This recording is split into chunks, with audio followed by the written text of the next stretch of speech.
Yeah, he was All right. very happy. And he helped us with the Hello. right? Yeah, but don't leave the other. Don't leave it where it is, okay? Don't let the wire touch the other. Over here?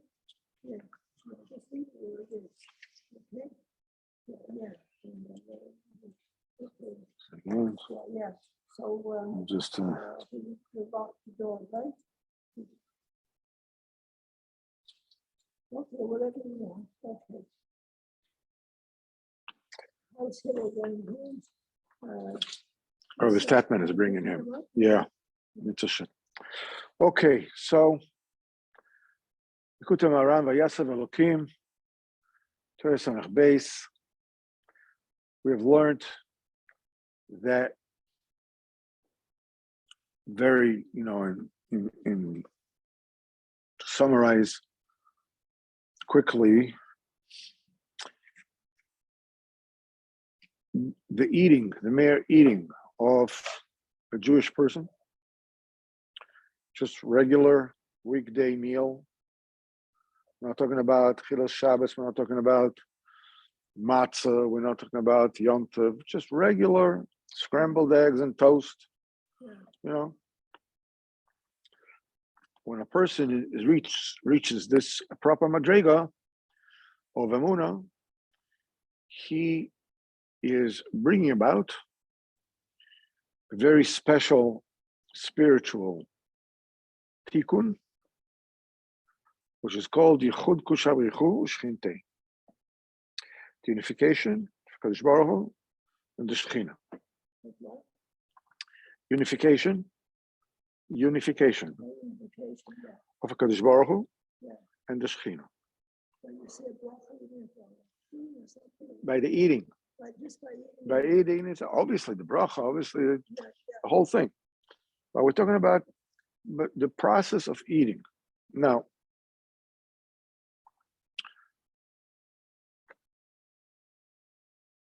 in a very physical sense, every step of the way of eating, every step of the process of eating is a process of purification. Eating, yeah, you cut the wheat. You can't eat a stalk of wheat, right? You have to cut it off. You throw away the straw. You take the kernels, you put them in. You have to grind. Shalom, shalom, shalom. And so then when it's finally already food, it's bread, or whatever it is, you eat it.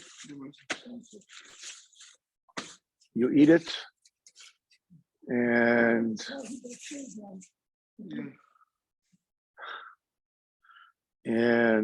when you eat it, also the body purifies the food that you eat, and it separates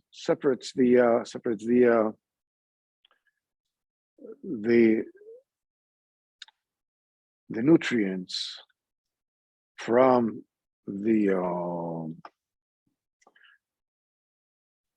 excess, from the impurities, and the nutrients give you physical, koyach, and the meiser just goes out. It's being expelled. It's also it happens on a higher and higher madrega, as we will learn. So the main way, we say that by learning poskim, you achieve a madrega where to give an answer to the mental enigmas and questions that can be explained. And when you reach a point that you cannot give answers anymore because these are questions which are beyond the human capacity, then you rely on emunah. when you're doing that, when it's done the way it's supposed to be done, then you bring about that spiritual tikkun of yichud kusha v'chol shchinteh. But the emunah has to be complete. And the only way that the emunah can be complete is if it is adorned.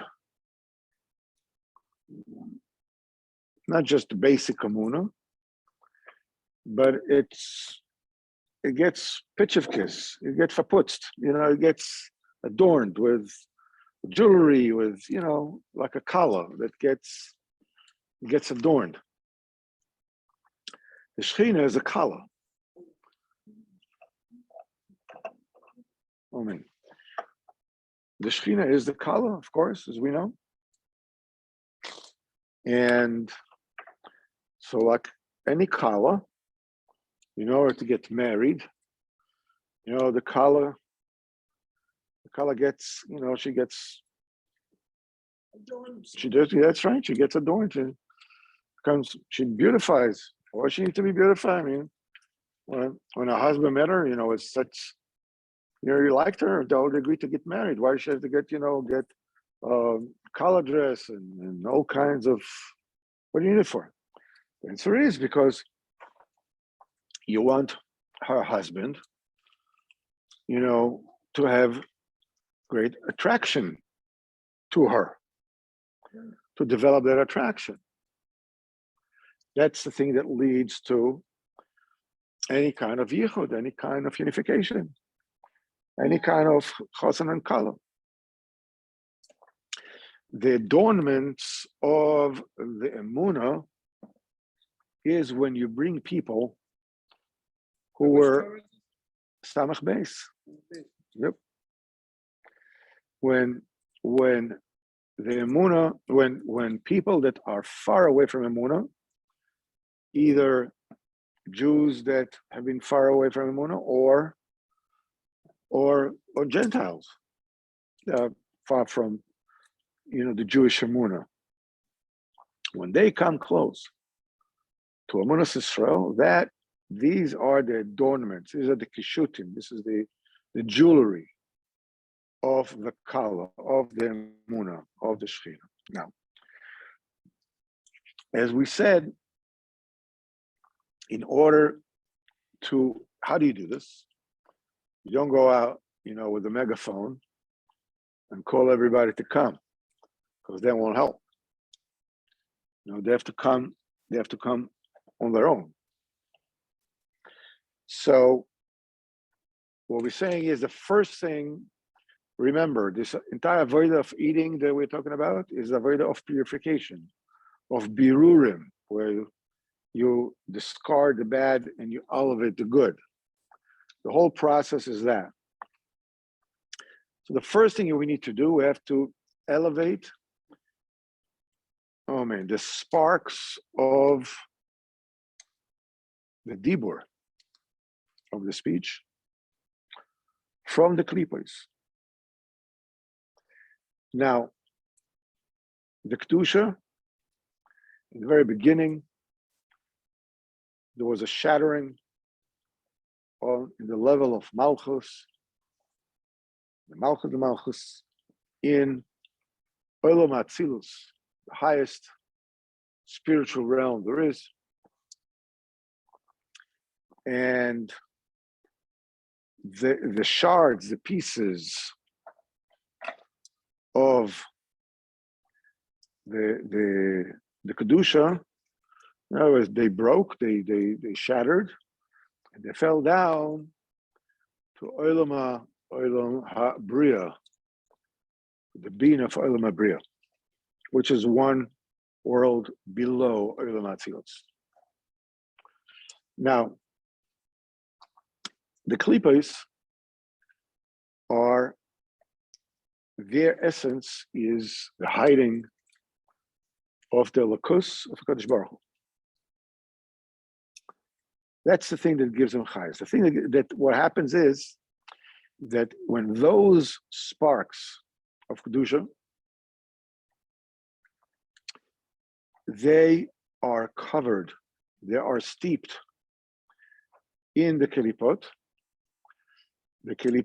get chayas, they get life force, being fed from, from that sparks. When you elevate those sparks, the klipos remain born. They have no food, they have no oxygen, and they disappear. So the first thing needs to be done is to elevate the sparks, the holy sparks of the speech, of the dibur, on the klipot. It's a theme Rabbeinu touches also in Torah and Ches. First of all, a person needs to be misakin. How do you elevate the sparks of the dibur?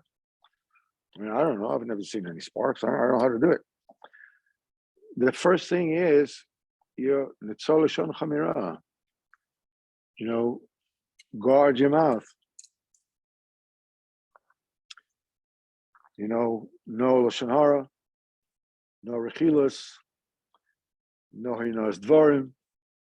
Don't say things that cause tsar to people. And not to say leitzonos, which it says that one single leitzonos can push away 1,000 admonishments. You can speak to somebody, give him musar, and the words go in, they're listening to you. Suddenly somebody comes in and just makes a joke of what you're saying. And that's it. You spend hours till you finally penetrated the walls of indifference and obtuseness. By that person you talk about, and some kind of joker comes, makes a single joke, boom, blows everything to smithereens. Blows it out of the window. One single leitzonos lashes out 1,000 toichichos, 1,000 admonishments. Then the dibur comes out. The dibur, the emes in the dibur comes out. As the Rabbeinu says over there in Torah Ches, that when the dibur comes out from the klipot, the first thing that comes out is the emes. The emes, dibur emes, you start talking dibur emes. Until then, the dibur is residing amongst the klipos.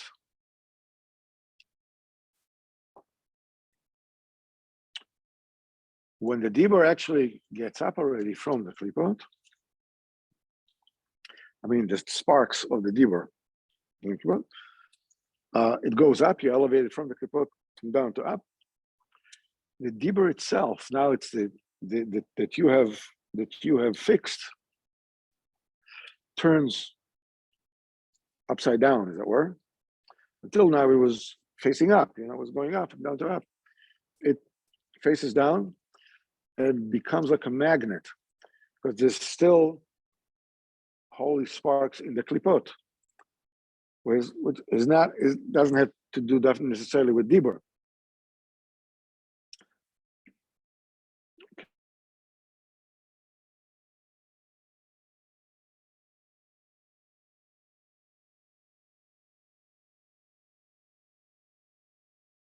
With machshava, pulls the rest of the holy sparks from the klipot and just leave them empty. It's totally empty. That's it, finished. When that happens, the klipot are the thing that give the life force to the old of the Zar. When the klipos give that life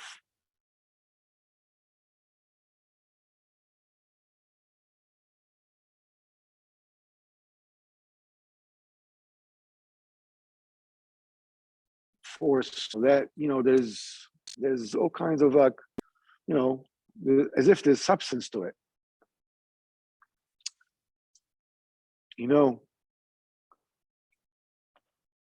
In any society, it doesn't matter who they are, where they are. There are certain people that have like a sense, like a sixth sense. And they can know things. Things that other people don't know. That things are going to happen. It's like they can know things. I mean, you can find, people in America like that. You can find people in India like that. You can find people everywhere. There are certain people that there's a certain portal in their mind which is open. Has nothing to do with their being holy at all. Just being a savant, being like Psychic? you can call it psychic, you can call it whatever you want to call it. It's just that there's a certain opening in their mind which is what? No. From the same psychic as it has. No, it doesn't. What I'm saying is there's certain people that are naturally gifted in this particular area.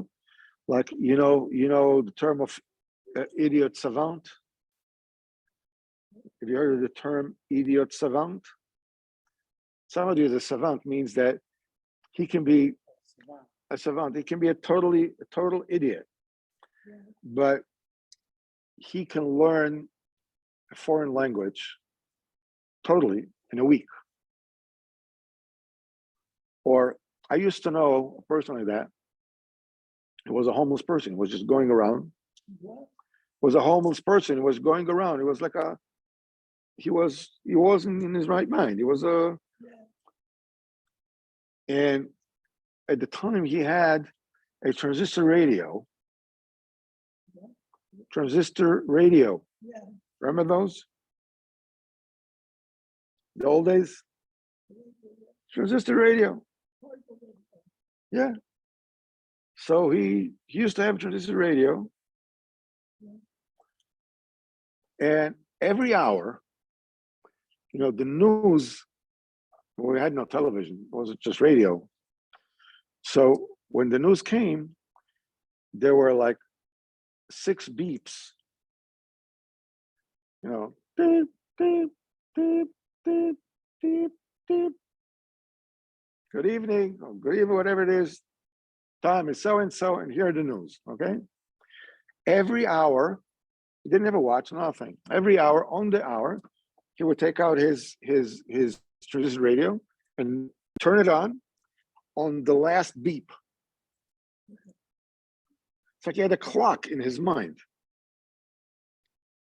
I mean, Well, they say if you go to sleep and you want to wake up at 5 o'clock. Fine, but I'm not talking about that. I'm not talking about, you getting to, I'm a people that have, quote unquote, yeah, okay, but I'm saying even more like psychic for no, it's what they claim to say.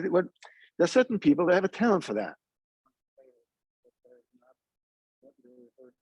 Nobody can hear you. You realize that? What? They're not what you refer to. You refer to the word idiot. That's something a little discussion about the root of where that came from. So savant is somebody who knows? But it's probably somebody that is on the autism spectrum disorder. Yeah. Okay. Say that. I'm saying we're not. He says it's more. He says people that are on the autistic spectrum are more open to that. On the autistic spectrum, autistic people, they're more. It's more common by them to have, this portal in their whatever it is open to know things that other people don't know and cannot know. Okay. they get, so the Avodah Zarah gives, for the Bechira, it gives the various, the Klippas give the various Avodah Zarahs this kind of ability to show people all kinds of magic, quote unquote. Look, he said that this is going to happen, and voila, it happened. All kinds of healers used to be, in the Bible Belt, whatever it is, Bible thumpers. That whatever is. You think the Klippa gave the Avodah Zarah a koyach to do those things. Certain animals have a sixth sense. Yeah, but we're not talking about that. We're talking about as Avodah Zarah, Chavona. We're talking about that the Klippas gives koyach to Avodah Zarah to convince the people that worship it that there's something in it. Now, what happens when what is the battery of the Klippas? What gives koyach to the Klippas? The holy sparks, which are in the Klippas.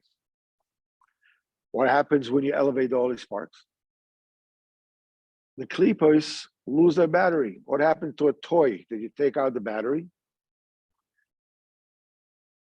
It gets stuck, right? It doesn't work anymore. Klippas disappear. When the Klippas disappear, those, the Avodah Zarahs that received koyach from it, they become nothing. The people that worship it, the people that they don't feel any taste for it, they feel totally disillusioned. They feel empty. Until now, they got their chayas from the Avodah Zarah, as it were, from the Tumah. When the Tumah loses its magic, as it were,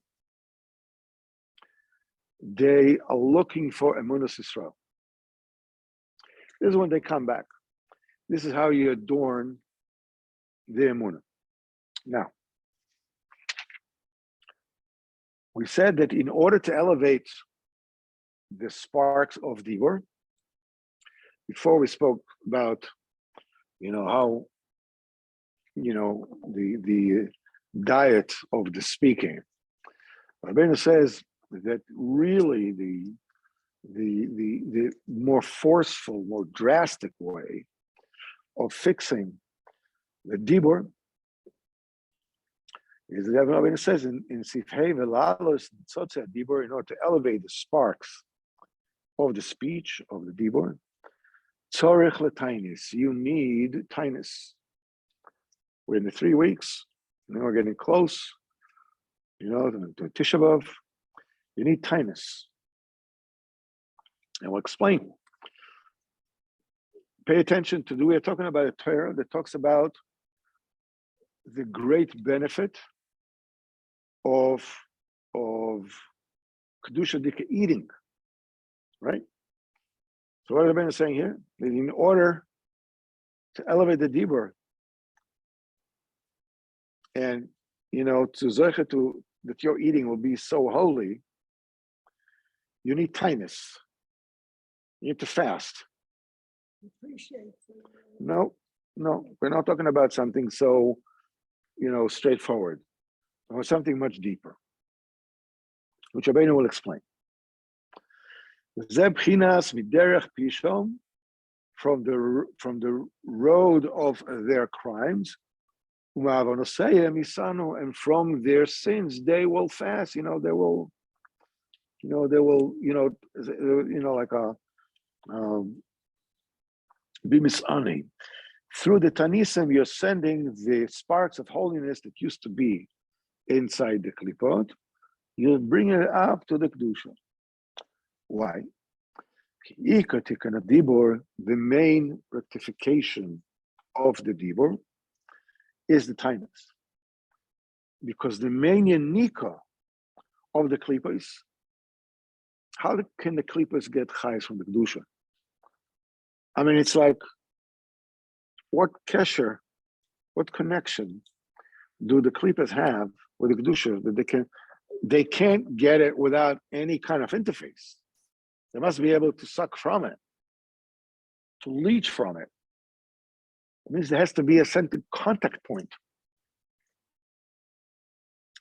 Rabbeinu says, "Ki ikar yinikon haklipos eino ela me'achorei hakdusha."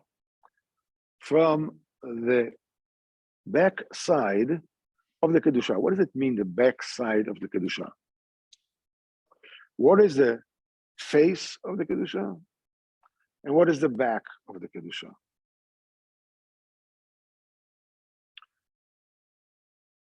Every kind of madrega, any kind of sphere, chesed, gvura, tiferes, whatever it is, has in it good, kedusha, and bad, which is tumah. And they are together. When the sphere of chesed, of kindness, is in kedusha, you give people kindness that, al pi judgment, they don't deserve. I mean, you didn't make a person poor. Why should you give him tzedakah? Tzedakah is when you do chesed with someone else who needs it but doesn't deserve it. Okay? There's a definition. I mean, al pi mishpat, it's like you don't owe him. You don't deserve the money either. Okay, but you got it. You realize the money that you have is not yours, because Yeshua gave it to you, and it's by you as a pikodon. And it's your role to give it to other people. The same because Yeshua will give it to you, you give it to other people. You're giving goodness to people who, quote unquote, don't deserve it. Even for free. You're going over and beyond the call of duty. All right? You give it to them. What happens? This is when the chesed. That's right. Right? The tzedakah is just a free gift. That's called chesed, the kedusha. What happens when the midas of chesed falls to the klipos, the bad side of it? Then chesed become taivas niyuf.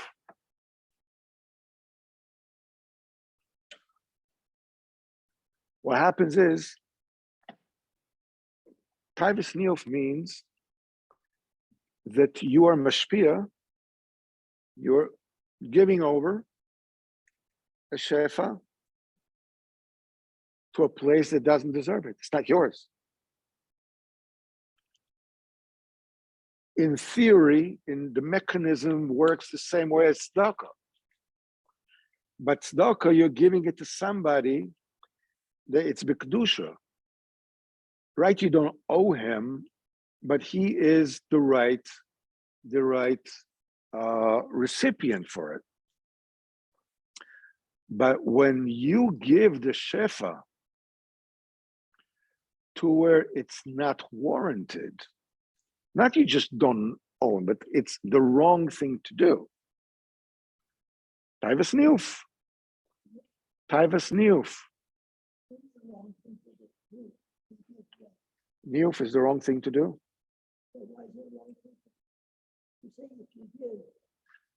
Tzedakah is the right thing to do. Niyuf is also giving. You're also giving of yourself. You're giving zera but you're pouring it in a place where it doesn't belong. It belongs to your wife. It doesn't belong in that's the shefa, goes to the wrong places. And it's exactly the same thing at tzedakah. Rabbeinu says that when you give tzedakah to people that are not worthy, it's gamma bris. Because it's the same, you're giving shefa to a place that doesn't deserve it. It's not warranted. It's the wrong place to put it in. On the other hand, yeah, but we're talking both there and money. Both. If you give them, they're going into drugs or something. I don't know, whatever, go to drugs, whatever it is, they can be seemingly the most pious people possible, whatever it is. The Yirmiyahu, the prophet Yirmiyahu, when he was betrayed by the people of a place called Anatot, and that's Israel, he cursed them. So he said, "HaKadosh Baruch Hu, achshilem be'anim she'ena me'ogonim." Make a mistake to give tzedakah to people that really don't deserve to get tzedakah. In other words, not only they're not doing good, they're doing bad. They're giving shefa to the klippos when the recipient is not worthy. Anybody but a person's wife is, a not worthy place where the shefa chas v'chalila goes.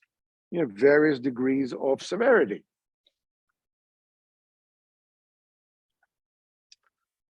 So, midas chesed has the good, then you give tzedakah. Then there's the bad. People go to licentiousness, to averis, vices, whatever. Galabris. Truth of the matter is, when you come to think of it, I'm just a little taking an aside, parenthetically, just in parentheses. The real difference between love, which is chesed kedusha, and lust, which is chesed sitra achra, is when you give love, you're giving to the other person. Lust is all about giving to yourself, satisfying yourself. In both cases, you can say the other one doesn't deserve it. They didn't deserve it, you didn't deserve it. But you want it, okay? But let's get back to the point. Midas Gvura, Spheres Gvura, also has good and bad. B'kedusha with Pinchas, right? Last week's parsha. Pinchas signifies caring. He cared beyond the call of duty. He wasn't a fanatic. Because if he would have been a fanatic, he would have not become a Cohen. A fanatic is somebody that gets his kicks out of blaming everybody else for the troubles of the world. Things are wrong, but it's because of you. That's a fanatic. Somebody who claps al chet on somebody else's chest. That's a fanatic. Pinchas was not a fanatic at all. He was an Ish Sholem, but he cared. Cared to the point that he did something that was like, if you remember the Sipurim Isis, Masami Berge Ve'oni, the merchant and the pauper. We said that the merchant, when the wife of the pauper was kidnapped, which is always a euphemism for the Shechina, of the pauper, which is Ish Yisrael, which is the tzaddik, then it says, he also ma'aseh mevol, a hysterical deed. So it doesn't make any sense. He went all the way into the place of the general that kidnapped her, took her, and says, come with me. And everybody along the way, all the soldiers, they saw somebody like freaking out. They also freaked out. They didn't do anything. He went, took her out. Then they start chasing them, or whatever the story goes. Pinchas was that. He did something with a Maisa Shigon. Why? Because he cared. Bemet, really. The big difference about people who care and people who get their kicks from that. They're like throwing stones at cars and whatever it is on Shabbos or whatever it is that they, because it's fun, you get all the kids around, oh, Shabbos, and throwing stones, whatever. Stones are muktzah. You don't care. That's gvura, mitzadara, from the bad side. Obviously killing, obviously being brutal, being cruel is gvura, and so forth and so on. Every single midah, every single sphere has the good side and has the bad side. The klipos get their chayas, their life force, when a person yields to the temptation, when the sphere falls down to the bad side. What falls down is nitzetzes the kedusha. Then the klipa gets chayas. So you have the sphere, chesed or gvura, whatever it is, and it's not clear. It's not totally. It doesn't shine completely. It has certain good. There's certain good and certain bad. The good is called the face of the kedusha. The bad, the light is dimmed. It's dark. That's where the klipa can suck from. It can leach through that because it's still connected to the sphere. It's still connected to kedusha, but the light is not so strong, so it can withstand the light. Rabbeinu says sometimes from above they give them koyach. They allow the klipos to leach from the face of the kedusha over there. That's the Niagara Falls of spirituality, right? Of kedusha. But when Mishamayim, they let them do that, is this is in order to damage the klipa. What happens to the klipa when it is yoinik, it sucks from the pnei kedusha, the face of kedusha. What happens to them is what happened to a moth that gets too close to a flame. Burns up. It's too much. They are attracted to the light. The klipas are attracted to wow, we're going to feast like there's no end. Kedusha. But it's going to burn them up. Yes. Abdul. It's a time, there's a time that one person controls another. And he feels, me, I'm number one, I'm controlling him. But in truth, that is to that person, the controlling person's detriment. Yeah. That is to a detriment to the controller. That is his downfall. At the time, it feels like, Mr. Big, but in truth, it's to his detriment. And Rabbeinu says, all the taivas, all the vices are klipos. And explains, vices are moisres. Moisres means unnecessary. He says, "Kibelot taivas yichol haguf l'skayim." The body can exist without taivas. You need to eat what you need to eat.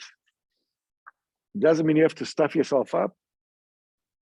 It doesn't mean that you have to eat quails in sour sauce, in sour cream sauce or whatever it is that they eat. Nightingale tongues, I don't know what it is that they eat, okay? There's no reason for Epicurean delights, for gourmet,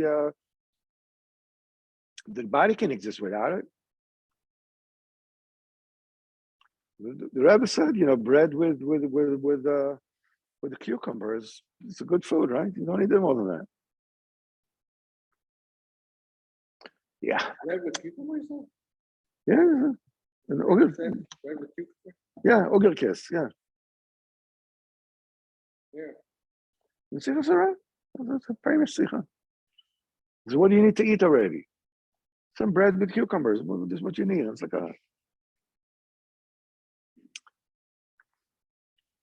so call the taivas is klipos, because you can live without taivas. You don't need the versputzt. Your house doesn't need to have a swimming pool. Or 4, whatever it is, or 5 acres, whatever it is, with a helicopter pad. You don't need this. You can exist without that. So since without the body can exist without the taivas,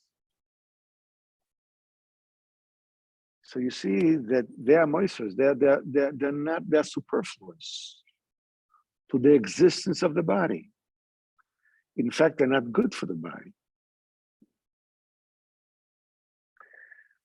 Like the klipas are superfluous.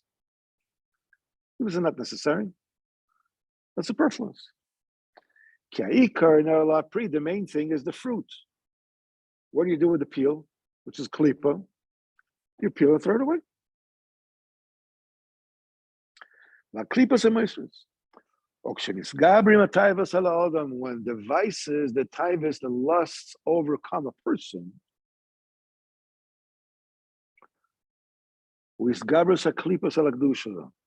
that signifies the overcoming of the klipas on the kedusha.